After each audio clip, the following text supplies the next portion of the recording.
महायुतीचे जळगाव व रावेर लोकसभेसाठी आज उमेदवारी अर्ज दाखल करण्यात येणार असून उपमुख्यमंत्री देवेंद्र फडणवीस, प्रदेशाध्यक्ष चंद्रशेखर बावनकुळे, मंत्री गिरीश महाजन, मंत्री गुलाबराव पाटील, मंत्री अनिल पाटील यांच्या उपस्थितीमध्ये आज महायुतीचे उमेदवारी अर्ज दाखल करण्यात येणार आहे। जळगाव लोकसभेच्या उमेदवार स्मिता वाघ आहेत। त्यांनी आज संकटमोचक हनुमंताचं दर्शन घेतलेलं आहे। आम्ही त्यांच्याकडून जाणून घेऊया ताई काय सांगणार। आज अखेर उमेदवारी अर्ज हा भरण्यात येत आहे।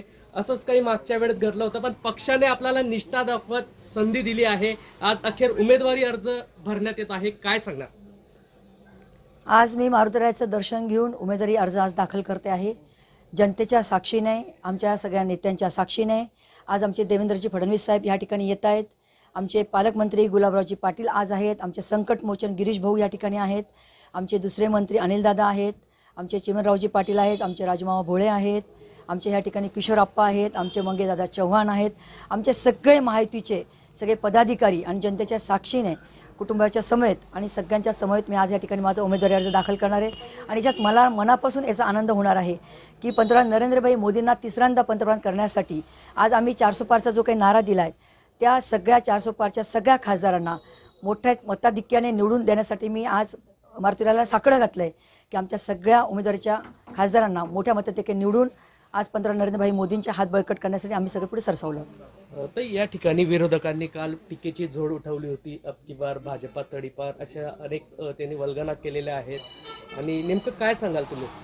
ते त्यांचं काम करतायत, आम्ही आमचं काम करतोय। आम्हाला विकासावर आमची दूरदृष्टी आम्ही ठेवून काम करतो आहोत। आम्हाला नरेंद्रभाईंनी केलेल्या कामावर जनतेला त्यांच्या कर्तृत्वावर विश्वास आहे।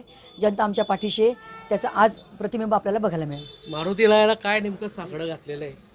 हे सांगितले की पंतप्रधान नरेंद्रभाई मोदींना परत तिसऱ्यांदा शपथविधी आम्हाला सगळ्यांना बघायचं आहे। सगळे खासदार आमच्या महायुतीचे प्रचंड मताधिक्याने या ठिकाणी निवडून येतील आणि परत पंतप्रधान नरेंद्रभाई मोदींना आम्ही त्या ठिकाणी पंतप्रधान करू हा विश्वास त्या ठिकाणी आणि हेच मारुतीरायांनी मी साकडं घातलं। कुठल्या त्या मुद्द्यावर जनतेसमोर आपण तुम्ही जाणार आहात? आम्ही विकासाच्या मुद्द्यावर बोलतो। आम्हाला कोणाला छोटं उणे काढणं नाही आहे।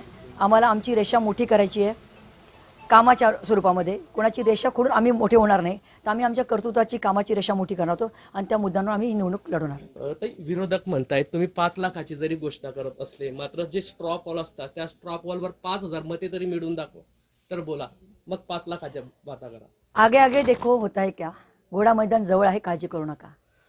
या ठिकाणी जळगाव लोकसभेच्या उमेदवार स्मिता वाघ यांनी सांगितलेलं आहे आगे आगे देखो होता है क्या। नक्कीच मोदीजी तिसऱ्यांदा पंतप्रधान होतील असा विश्वास त्यांनी या ठिकाणी व्यक्त केला आहे आणि मारुतीरायाचं दर्शन घेत आज या ठिकाणी ते आपला उमेदवारी अर्ज दाखल करण्यासाठी निघतायत। जुगल पाटील, जय महाराष्ट्र न्यूज, जळगाव।